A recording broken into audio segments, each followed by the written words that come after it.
समूह जहां होता है समझदार लोगों का, उसको समाज कहते हैं। सामाजिक व्यवस्था सर्वप्रथम आदिनाथ भगवान ने दी, और जब जब सामाजिक व्यवस्थाएं बिगड़ती हैं तब तब देश में विप्लव होता है, विनाश होता है।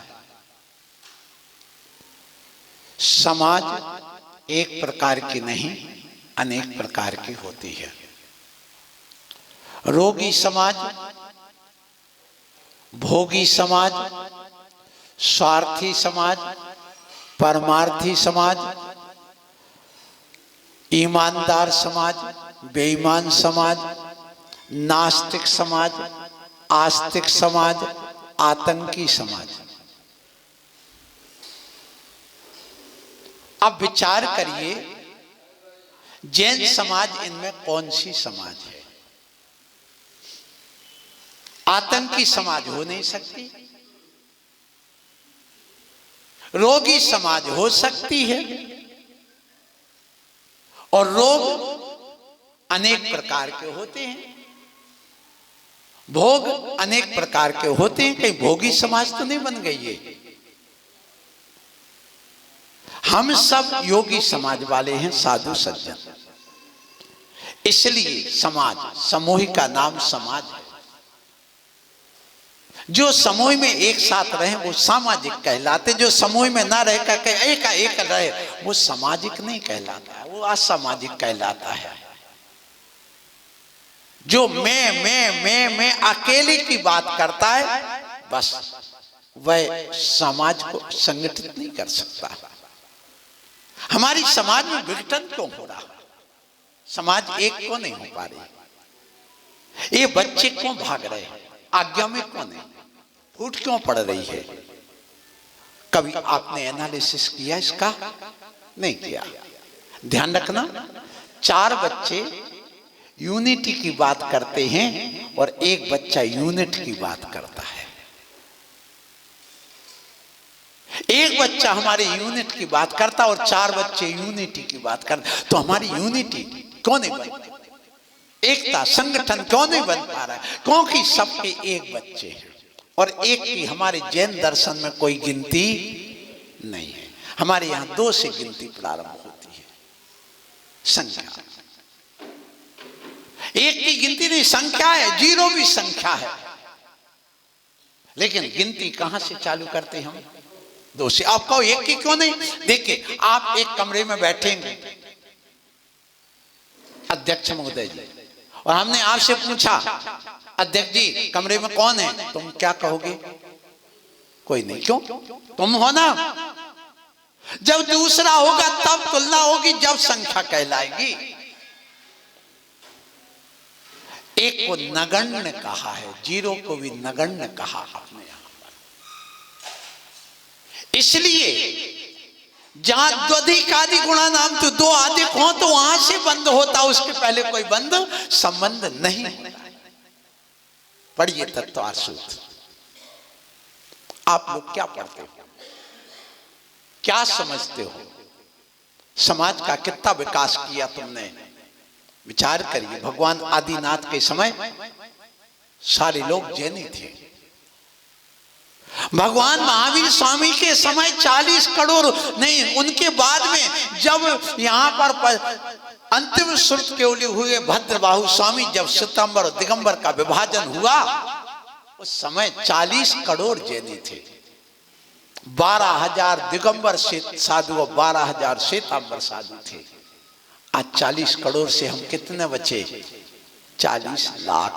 अब बताइए, हमने विकास किया कि विनाश किया? और आज ये ध्यान रखना, ये हमारा धर्म किसके हाथ में है? जब धर्म बुढ़ों के हाथ में आता है तो धर्म बूढ़ा हो जाता है, और जब धर्म जवान के हाथ में आता है तो धर्म जवान हो जाता है। तुम्हारा धर्म बूढ़ा है कि जवान? बताइए। आज मंदिरों में कौन है जवान? कौन है? चले जाओ आप मस्जिद में, सारे जवान मिलेंगे।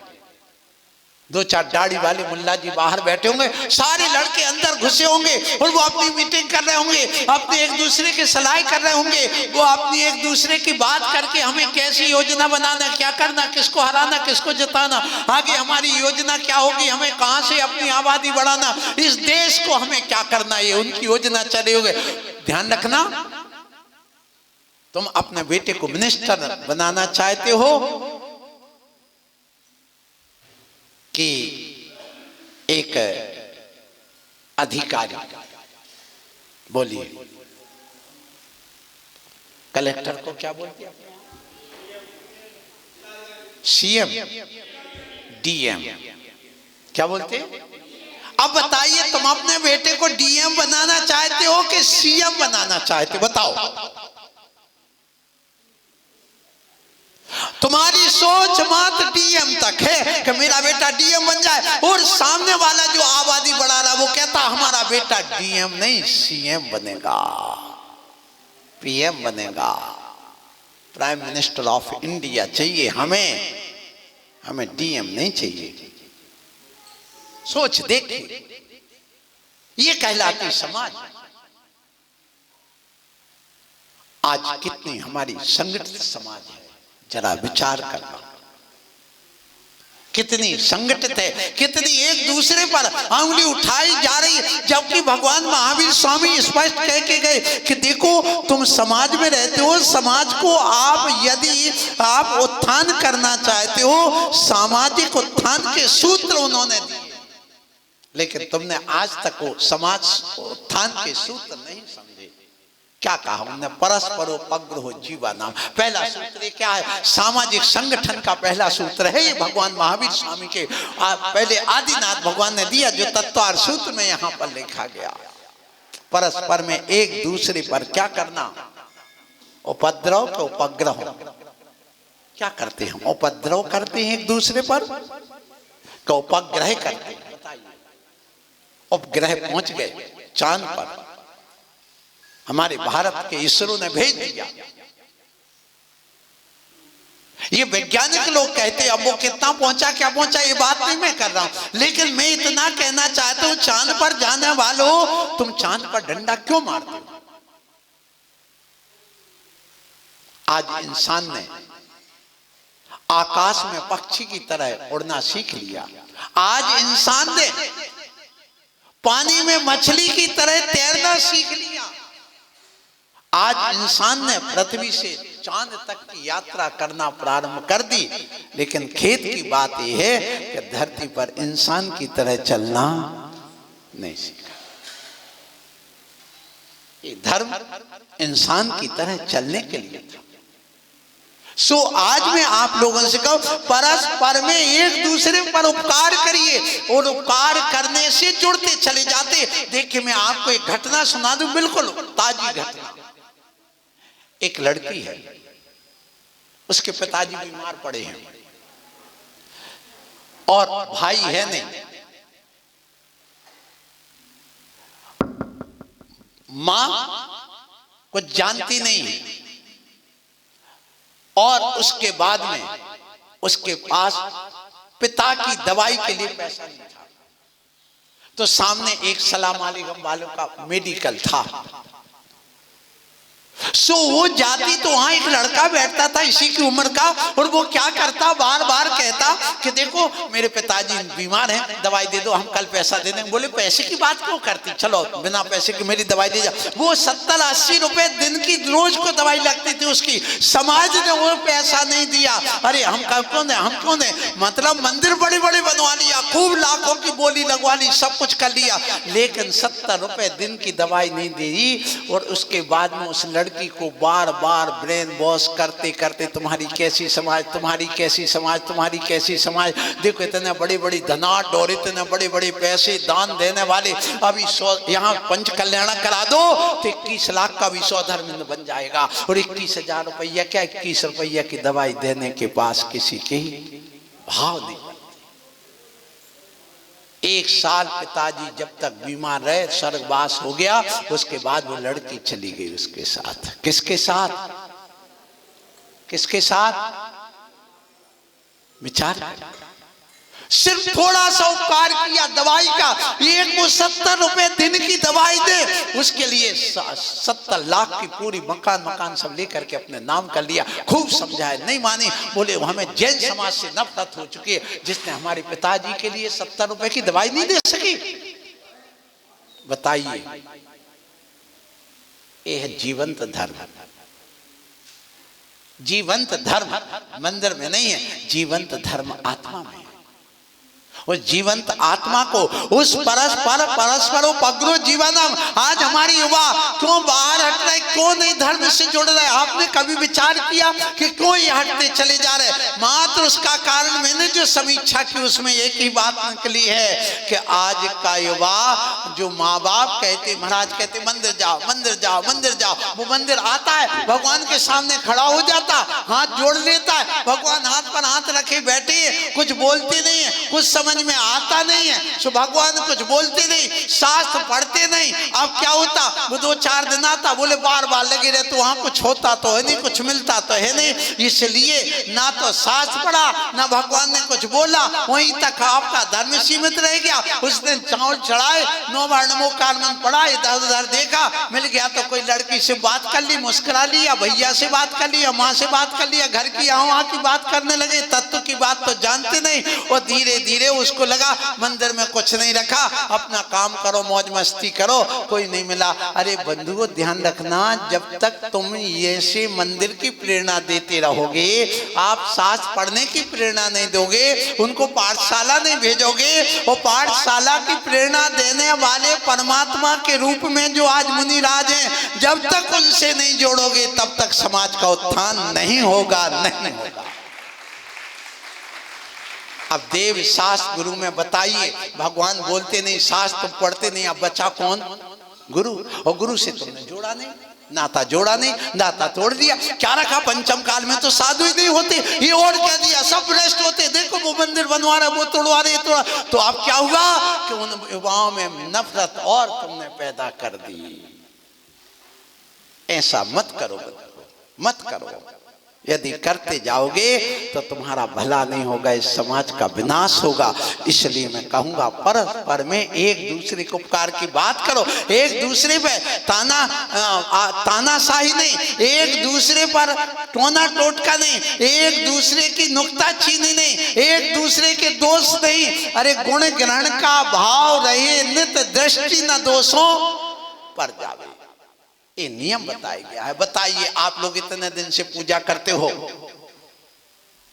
प्राय कर जितने यहाँ आज सभा में यहाँ बैठे एटा वाले, मुझे ये बताओ, जीवन में कभी एक ना एक बार तुम लोगों ने पूजा की कि नहीं? बताइए। आज दिन की कोई बात नहीं, कल दिन की कोई बात नहीं, पर्यूषण पर्व में करते हो ना, और पूजन करते समय तुम 7 नियम लेकर के जाते हो। लेते कि नहीं? बोलो, कौन से 7 नियम लेते? हाथ उठाना जरा।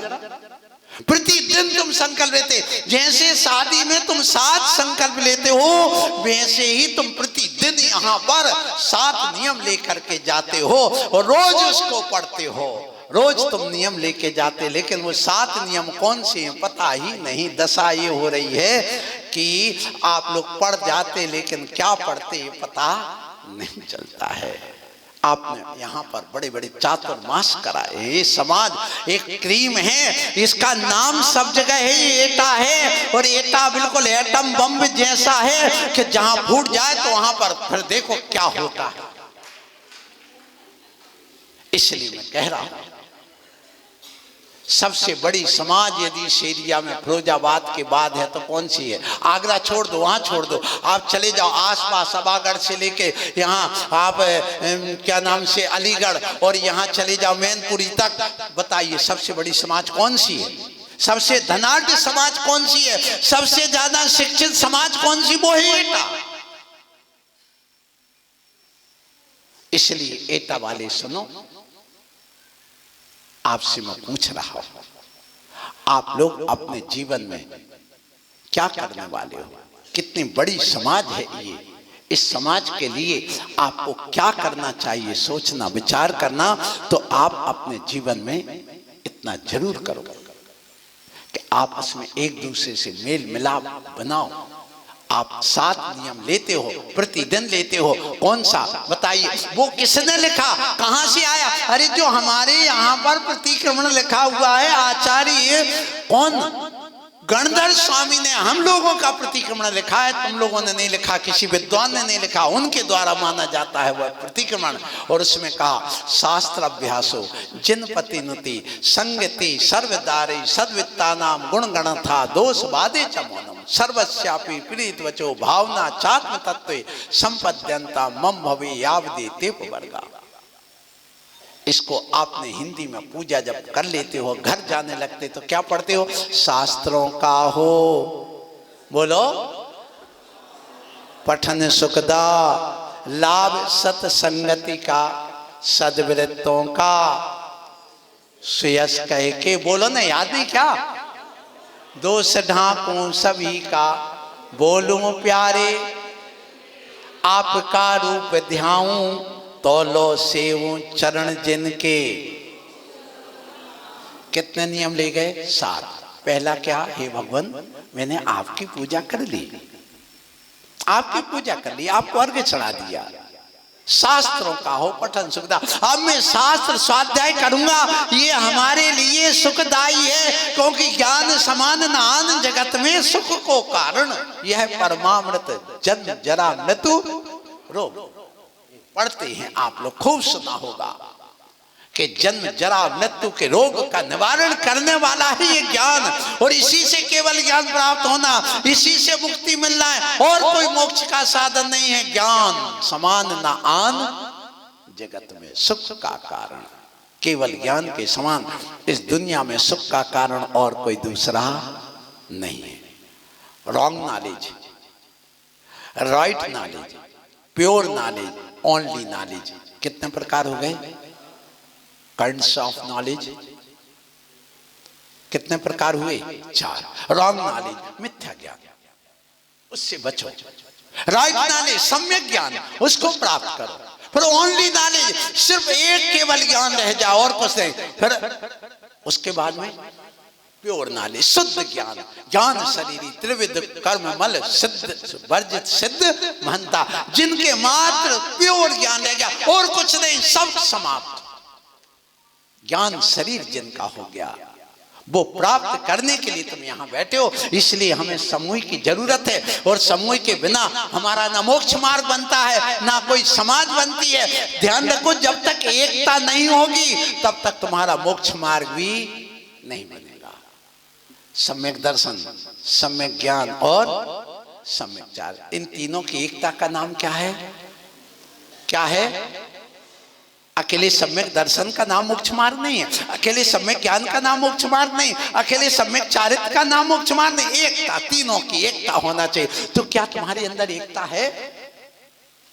क्या एक घर के 8 लोग, पूरे 8 अंग होते हैं परिवार के? कितने अंग?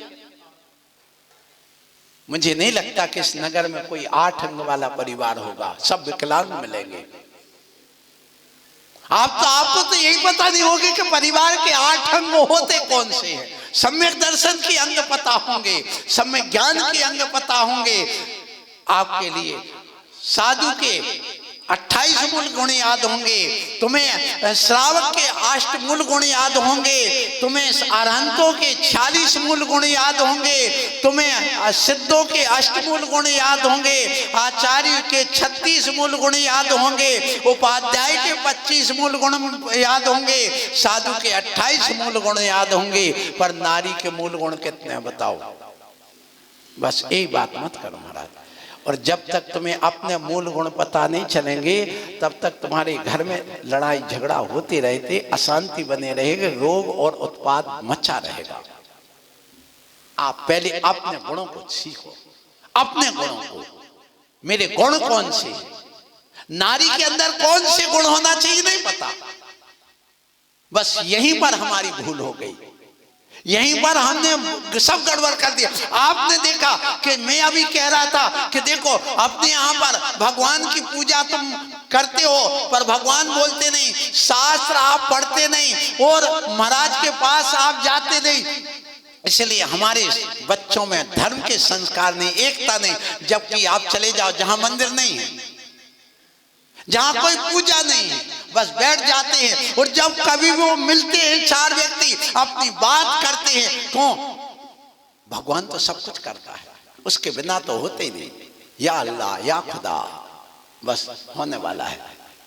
तुम्हारे लिए चार बातें अपने धर्म की सुनाएगा। तुम कभी अपने धर्म की किसी को सुनाते? हमारे मुनि ऐसे तपस्या करते हैं, हमारे मुनि ऐसे होते, मुनि बिना बने बिना मोक्ष नहीं मिलता है। ये ध्यान रखो, जैन धर्म ही सबसे बड़ा धर्म है दुनिया का, अनादिकालीन धर्म है ये, सनातन धर्म है, अनादिकालीन है। ऐसा कभी तुमने कभी किसी को बताया? तुम्हारे बेटे ने कभी किसी को बताया क्या? बोलो, क्या तुमने आज तक एक जैनी बनाया किसी को बदल करके? नहीं बनाया। बस यही गड़बड़ी हो गई। लेकिन वो मिलता है बस अपने ब्रेन वॉश, चाहे लड़का मिले चाहे लड़की मिले, बदलने की कोशिश करता है कि वो बच्चा बदल जाए। और ऐसे एक साल में 10,000 कम से कम लड़कियां बदल जाती हैं और अपना धर्म परिवर्तन कर देती हैं। क्या तुमने एक का भी धर्म परिवर्तन करा पाया? क्या तुम एक ने मिल करके और यहाँ से अपने और बच्चों को और परिवर्तन करा दिया? वो उनकी संगति में जा जा करके ददी कादी गुणा नाम तू, दो अधिक जहाँ व्यक्ति मिलते, गुण मिलते, वो उसमें कन्वर्ट हो जाते, उसी में परिवर्तित हो जाते। जब चार व्यक्ति मिल करके एक दूसरे से अपनी बात करते हैं तो उसकी धारणा बदल जाती, निश्चित बात है। और धारणा कैसे बदलती वो बात मैं कह दूं, फिर बाद में श्रावक के तुमने जो 7 नियम लिए उनकी बात करके मैं को विराम दूंगा, क्योंकि समय आपका हो रहा है। इसलिए मैं आपसे कहना चाहूंगा, देखिए एक व्यक्ति है, पंडित बन गया, कथावाचक, और कथा वाचने के लिए गया और कथा वाच करके आता है। और जब आने लगा तो उसकी यहाँ एक गाय मर गई थी, उसका बछड़ा बचा था एक अकेला। तो उसने कहा, सोचा कि चलो पंडित जी जा रहे कथा वाचने का, हम क्या इनको दे दे पुरस्कार। तो उन्हें गाय का बछड़ा छोटा सा था, वो दुबला पतला सा गाय मर गई थी, तो थोड़ा बहुत दूध पिला पिला के उसको पाला, उसको दे दिया। अब मिल गए 4 ठग, और आगे जा करके एक ठग मिल गया गांव मोहल्ले के बाहर, बिल्कुल गांव के बाहर पेड़ के नीचे। क्यों पंडित जी क्या हो गया तुम्हें? मेरी समझ में नहीं आता, क्या तुमने दारू पी ली आज? बोले नहीं मैंने तो नहीं पी। तो बोले ये बकरी का मेमना कहाँ ले जा रहे था? क्या बछड़ा किसका? गाय का। और उसने क्या कहा, अरे पंडित जी ये बकरियां तुम कब से पालने लगे, ये मेमना कहाँ ले जा रहे? आगे चले, दूसरा गांव मिल गया, दूसरे गांव वाले फिर मिले, बोले पंडित जी क्या हो गया, आज गर्मी चढ़ गई क्या, जून का महीना है, क्या हो गया तुम्हें, ये मेमना कहाँ ले जा रहे? किस मुसलमान के यहाँ तुम क्या गए थे क्या वाचना करने? कहाँ गए थे? आज मेरी समझ में नहीं आई, क्यों लेके जा रहे? अब उस देखता है तो बछड़ा, फिर आगे फिर गए, फिर उसके बाद में तीसरा गांव मिला, वहां पर फिर मिल गए 4 ठग वही। और जाकर कहते पंडित जी ये बताओ तुम आज पागल हो गए क्या? बोले क्यों, तुम्हारी बुद्धि ठिकाने है कि नहीं? बोले हाँ ठीक है। बोले ये मेमना कहाँ ले जा रहे? अब देखो है क्या, और 3 जगह, अब चौथी गांव के पास पहुंचने वाला था, फिर पहुंचे 4 ठग वहां पर और कहते पंडित जी क्या हो गया, आज किसकी हम कथा वाचने गए थे तुम, क्या हो गया तुम्हें, ये बकरी कब से पालने लगे तुम? उसने सोचा 1 जगह 2 जगह 3 जगह 4 जगह 5वीं जगह में जाऊंगा, मेरी पत्नी भी कहेगी मुझे, बोले तुम्हें वो क्या पीलिया हो गया, तुम्हें दिख नहीं रहा, क्या हो गया, तुम्हारी आंखों से दिख नहीं रहा पंडित जी? उसने उसी बछड़ी को वहां छोड़ा और खाली हाथ घर चला गया, छोड़ दिया वहीं पर। इसी प्रकार से आज जब 4-6 लोग मिल करके आपके बेटा बेटियों को अपनी बात समझाते हैं, हम हिंदू हैं, हम फलाने, हम ऐसा है, कुछ नहीं करते, भगवान को क्या होता, खाने दे देंगे, क्या महाराज तो ऐसे होते वैसे होते, तो क्या होता, उनकी धारणा बदल जाती और वे सदा सदा के लिए उसको छोड़ करके आगे बढ़ जाते हैं। ये आज हो रहा है, इसलिए जैन समाज की दशा बिगड़ रही है और कोई कारण नहीं। क्या तुम 4 व्यक्ति मिल करके प्रशंसा की बात करते हो? क्या एक दूसरे को मिला करके मुनियों की बात करते हो कि मुनियों को तोड़ने की बात करते हो? मैंने देखा है अभी तक बिल्कुल यही चलता रहता, अरे वो विद्यासागर जी महाराज ऐसा, उनने सब ऐसा कर दिया, वो फलाना महाराज है, वो कहते आहार मत दो, वो ऐसा नहीं करो वैसा नहीं करो। अरे बंधुओं, इससे क्या हो रहा है कि हमारे जैन समाज के युवाओं में नास्तिकता फैल रही है धर्म के प्रति। क्यों व्यर्थ की चर्चाएं करते हो? धर्म की चर्चा क्यों नहीं करते हो? अपने प्रेम वात्सल्य की बात क्यों नहीं करते? एक दूसरे से जोड़ने की बात क्यों नहीं करते हो?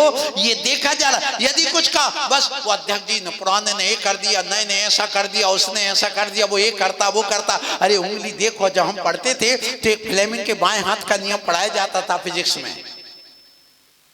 ये देख रहे ना मेरे हाथ का एक्शन, यही है और कुछ नहीं है।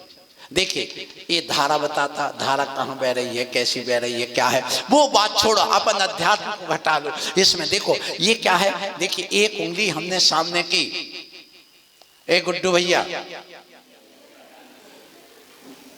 तुम ठीक नहीं हो, तो ये तीन उंगली किसकी तरफ है? ये क्या कह रही है, गुड्डू भैया में तो एक गलती है और हम में कितनी है? मतलब जिसके अंदर तीन गलती है वह सामने वाले की एक गलती देखता है। और यदि हम सामने वाले को कहें कि भैया मंत्री जी बहुत अच्छे हो, आप सुबह से टाइम पर आ जाते हो, मुझे बुलाने आ गए, समय पर बुला लिया, बहुत अच्छे, तो मंदिर की देख रेख कर रहे, वो कर रहे, ये गुण हमने देखा, तो हमारे अंदर कितने आएंगे? इसलिए हमारे आचार्यों ने क्या लिखा, गुण ग्रहण का भाव रहे नित दृष्टि न दोषों पर जावे। इसलिए क्या देखना है, गुण देखना। गुण देखो तो गुण ग्रहण की बात आएगी। यही तो समय सार में कहा, और समय सार में क्या कहा, यदि तुम ध्यान रखो, जिस समय भैंस का ध्यान करते हो तो तुम्हारी आत्मा भैंस के समान हो जाती है, क्योंकि आत्म प्रदेश उसके उसी रूप में हो जाता, उसका उपयोग उस रूप में हो जाता। जब व्यक्ति रोटी बनाता रोटी रूप में हो जाता है।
लाभ सत्संगति का। फिर से सुनिए क्या कह रहा हूं, आप जब घर जाते हैं पूजा करके तो 7 नियम लेके जाते हो। पहला नियम है कि शास्त्रों का मैं पठन करूंगा, यह सुखदाई है, इसलिए शास्त्र अभ्यास हो, शास्त्रों का हो पठन सुखदा। लाभ सत्संगति का, हे भगवान मैं घर जा रहा हूं, सज्जनों की संगति करूंगा, दुर्जनों की नहीं। फिर शास्त्रों का वो पठन सुखदा, लाभ सत्संगति का। सद्वृत्तों का सुयश कह के घर जाऊंगा तो मैं सद्वृत्ति माने से चारित्रवान मुनियों की चर्चा करूंगा, भगवान की चर्चा करूंगा। क्या तुम करते हो देख लेना। फिर सद्वृत्तों का सुयश कह के दोष ढांकू सभी का, घर जा रहा हूं, बहू दिखेगी दोष दिखेंगे, देवर दिखेगा दोष दिखेंगे, बेटा दिखेगा दोष दिखेंगे, समाज दिखेगी दोष दिखेंगे, मोहल्ला पड़ोस का दिखेगा दोष दिखेंगे, पति दिखेगा दोष दिखेंगे, बुद्धू है कुछ नहीं जानता यहां पड़ा है, बस दोष के अलावा कुछ नहीं। तो दोष ढांकू। चौथा नियम क्या लिया कि मैं किसी के दोष उघाड़ूंगा नहीं, क्या करूंगा, और उन दोषों को ढांकने का नाम उपगुहन है, सम्यक दर्शन का अंग है। इसलिए दोष ढांकू सभी का, बोलू प्यारे वचन उसके, और यदि दोष दिख भी जाएंगे तो हम गाली गलौज करके आप शब्द नहीं बोलेंगे, मीठे शब्द बोलेंगे। दोष ढांकू सभी का, बोलू प्यारे वचन हित के, आपका रूप, हे भगवान घर जा रहा हूं पूजा करके, मोबाइल लेकर के फिल्मी दुनिया के उन एक्टर एक्टरनी को नहीं देखेंगे, आपका रूप ध्याऊंगा। और आपका रूप ध्याऊं तोलो सेऊ चरण जिनके, हे भगवान पूजा करके जा रहा हूं, इन चरणों की सेवा तब तक करूंगा जब तक मोक्ष की प्राप्ति ना हो जाए। कितने नियम हो गए? 7। क्या तुम्हें 7 वचन भगवान के सामने तुमने लिए रोज को, क्या तुम्हें याद आए आज तक कभी कि मैं 7 नियम लेकर के जाता हूं? इसलिए आज मैं आपसे पुनः वहीं पर लेके आता हूं समाज उत्थान की बात। किसकी? समाज अनेक प्रकार की है।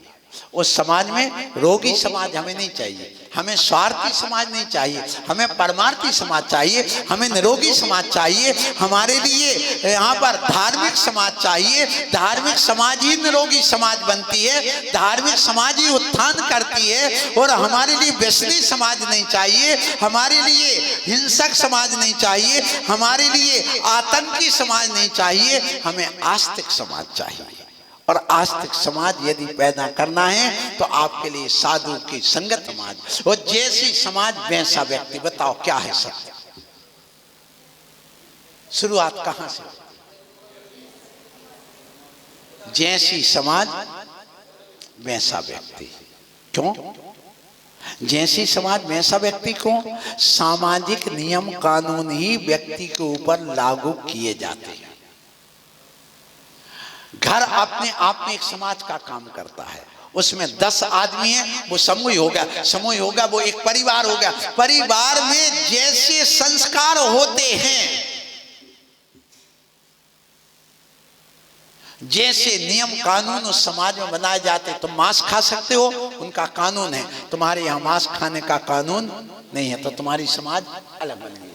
तुम्हारे यहाँ दारू पीने का नहीं है, तुम्हारे यहाँ पर मंदिर आने का नियम, तुम्हारे यहाँ गुरुओं को आहार देने का है। और यदि तुम्हारे यहाँ देखिए रात्रि भोजन त्याग का नियम है, यदि तुम रात्रि भोजन त्याग नहीं करते हो तो आपने बड़ा पाप किया। और जिसके हम रात्रि भोजन करने का विधान है उसको इतना पाप नहीं लगेगा जितना तुम्हें लगेगा। क्यों? क्योंकि उनके यहाँ संविधान है, भगवान की आज्ञा है कि तुम रात में खा सकते, लेकिन तुम्हारे यहाँ रात में खाने की आज्ञा नहीं है। इसलिए तुमने एक तो भगवान की आज्ञा को उल्लंघन किया, गुरु की आज्ञा को उल्लंघन किया, अपने शास्त्र की आज्ञा को उल्लंघन किया, और इसके अलावा आपने जो जो होते हैं कर्म वो सब आप कर रहे हैं गलत। इसलिए कहूंगा कि आप लोग अपने जीवन में समाज जैसी है वैसे व्यक्ति बने। और दूसरा अपक्ष लेकर के चलो, इसी का नाम एकांत है। क्या? कि अपने घर से स्वयं चालू करो। हम यदि एक अहिंसक और अच्छे आदर्श व्यक्ति बनेंगे तो हम अपने परिवार को अच्छा बनाएंगे, परिवार अच्छा बनेंगे, 10 परिवार वहां के अच्छे बनेंगे, पूरा वहां पर एक टोली अच्छी बन जाएगी, और फिर उसके बाद में वह मोहल्ला अच्छा बन जाएगा, फिर पूरी समाज और देश और सब कुछ अच्छा बन जाएगा। इसलिए जैन धर्म ये कहता है कि आप अपने आप से प्रारंभ करिए, जैसे भगवान महावीर स्वामी ने अपने आप से प्रारंभ किया। खुद सुधर गए तो दुनिया सुधर जाएगी, खुद सुधर गए तो दुनिया सुधर जाएगी, खुद संभल गए तो दुनिया संभल जाएगी। अरे खुद निखर गए तो दुनिया निखर जाएगी। अरे दूसरों को सुधारने में समय बर्बाद मत करो, खुद सुधर गए तो दुनिया सुधर जाएगी।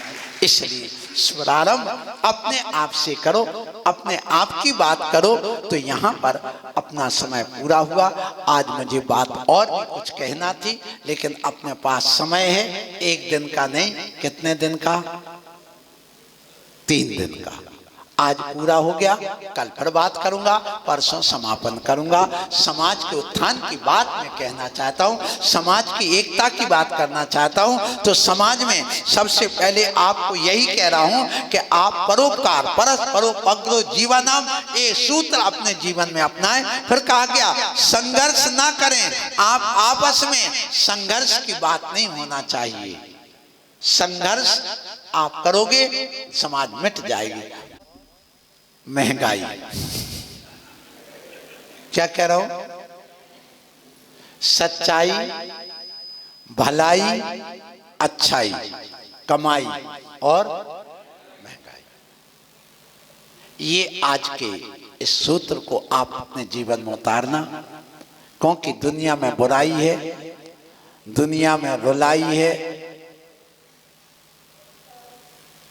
सो उस रुलाई और बुराई से बचो, अच्छाई को अपने जीवन में लाओ, सच्चाई को अपने जीवन में लाओ, अच्छाई को जीवन में लाओ, भलाई को जीवन में लाओ, तो बहुत अच्छा होगा।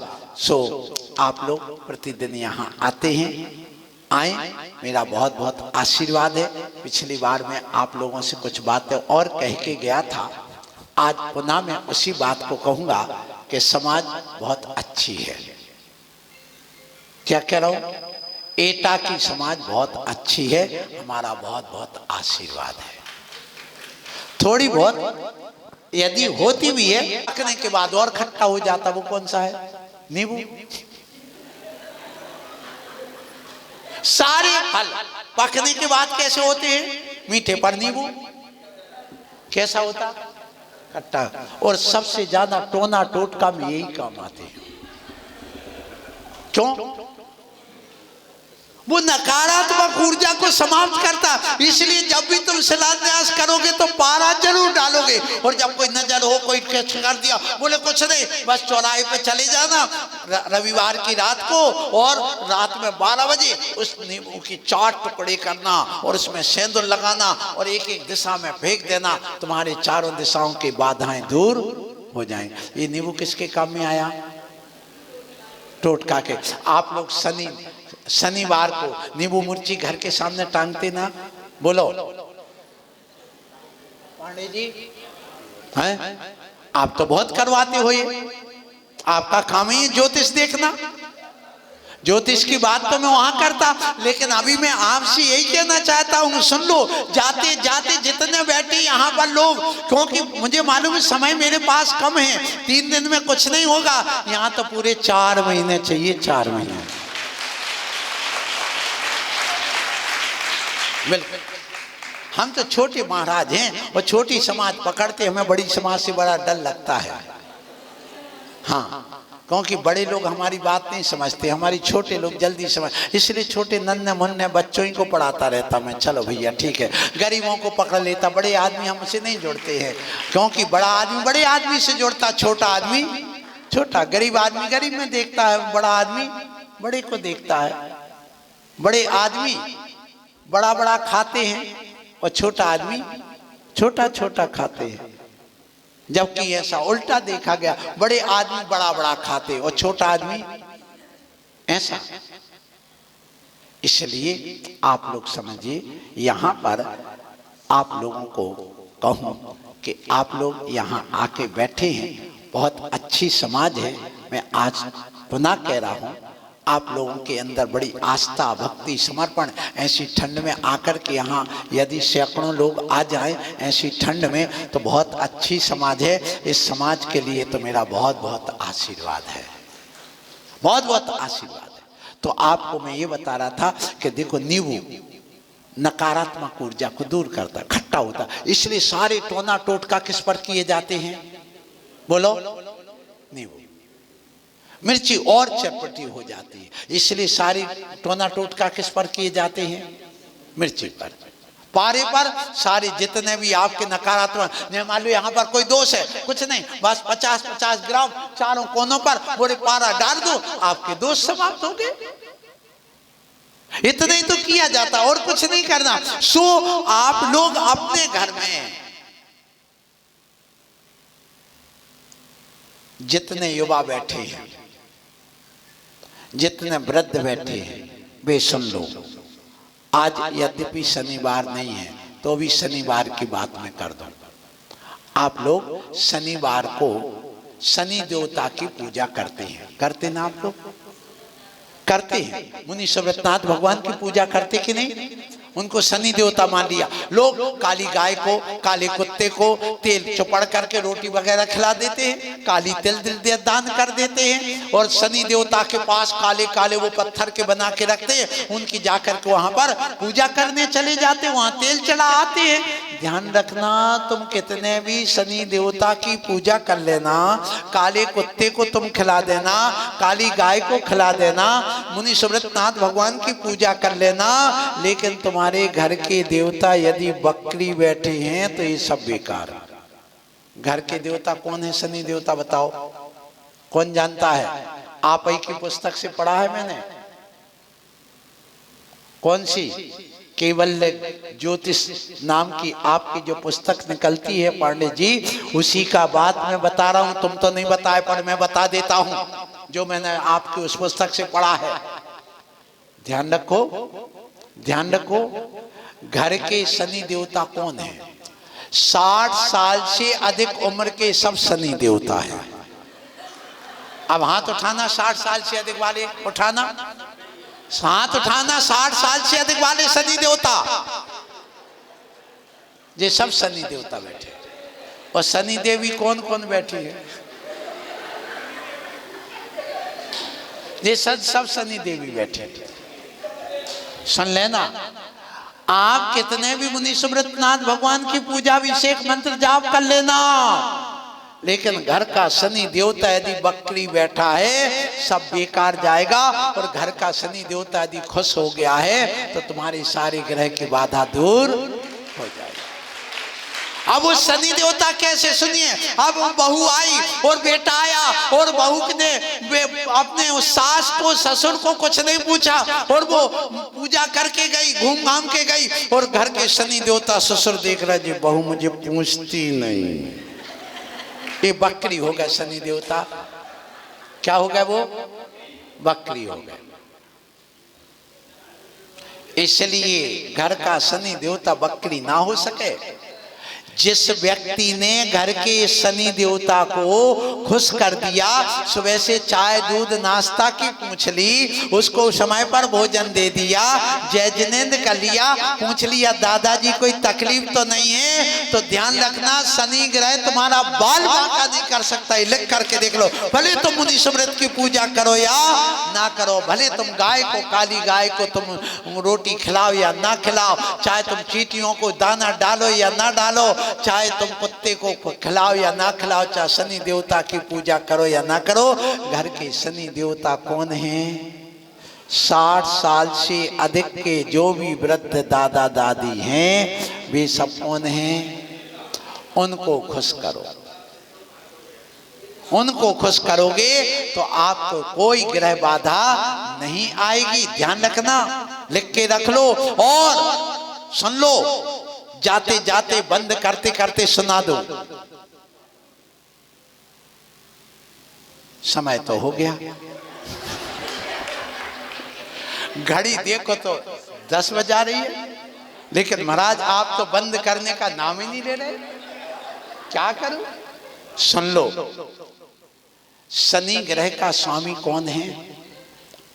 देवता वो है वृद्ध 60 साल से अधिक का दादा दादी। दूसरा सुन लो, चाचा चाची मंगल ग्रह के स्वामी हैं। कौन है वो?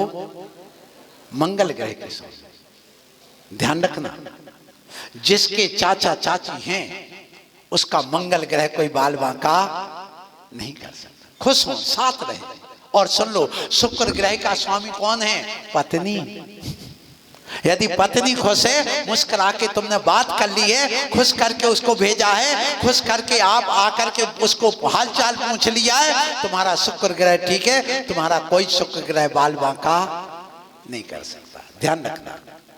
और ध्यान रखिए, यदि तुम्हारे घर में भाई है, कौन भाई? वह बुध ग्रह का स्वामी है। कौन है वो? यदि एक ही बेटा तो भाई नहीं होगा, चाचा नहीं होगा, कुछ नहीं होगा। ध्यान रखना, जिसका भाई है उसके लिए बुध ग्रह का कोई प्रभाव नहीं पड़ सकता। उसकी बुद्धि अपने आप सल्टी रहेगी, उसका भला ही होता रहेगा। इसलिए उस भाई को भी ध्यान दो। क्या तुम भाई का ध्यान देते हो? यदि नहीं देते तो तुम्हारा बुध ग्रह परेशान करेगा, तुम्हें जिंदगी भर करेगा। और गुरु ग्रह कौन है?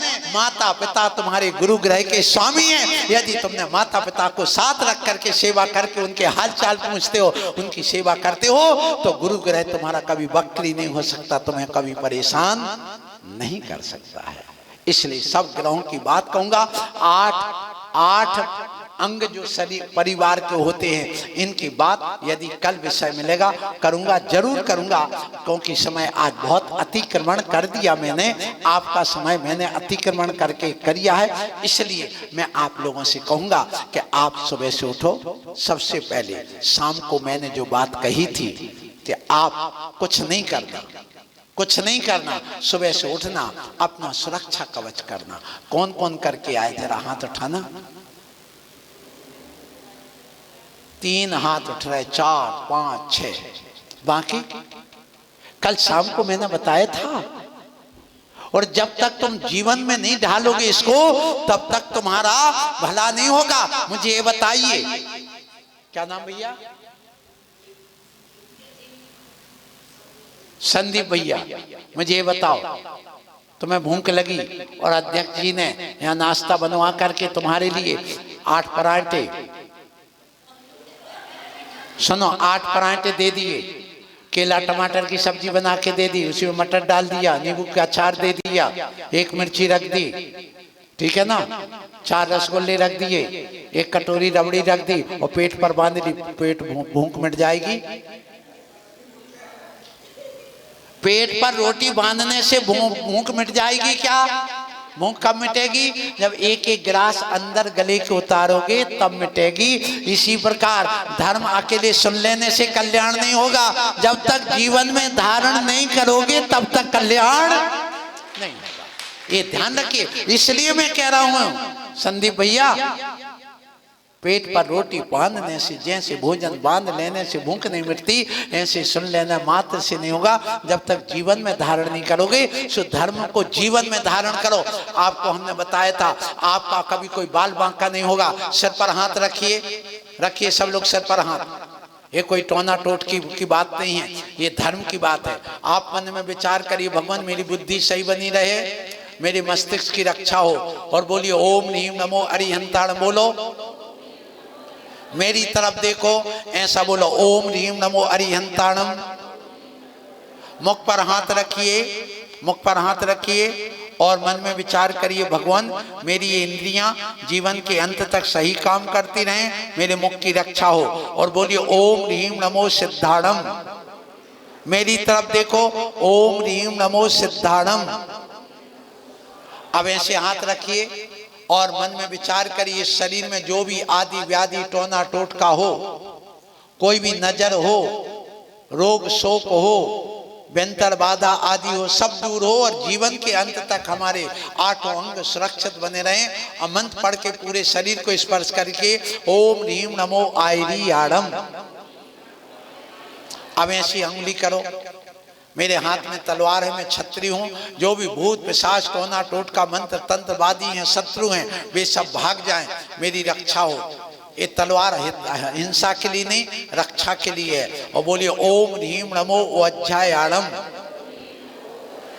अब दाहिने हाथ, राइट हाथ को ऊपर करिए और चारों तरफ ऐसे घुमाइए और मन में विचार करो, जो सामने रोड है, बाजू में रोड है, बाजू में यहाँ रोड है, मंदिर के इस तरफ है, चारों ओर आप आंख बंद करके विचार करो, चारों ओर एक दीवार बन गई इस मंदिर के चारों ओर। अब इस घेरे में कोई भी शत्रु प्रवेश ना करे, कोई दुश्मन प्रवेश ना करे। आप अपने घर को याद करो, अब जिस घर में आप रहते उस घर में आप बैठे हैं और बैठ करके चारों ओर उंगली घुमा रहे, सामने के रोड में, बाजू में, आजू बाजू जो मकान है, इस घेरे के अंदर 20 फीट तक कोई भी शत्रु प्रवेश ना करे।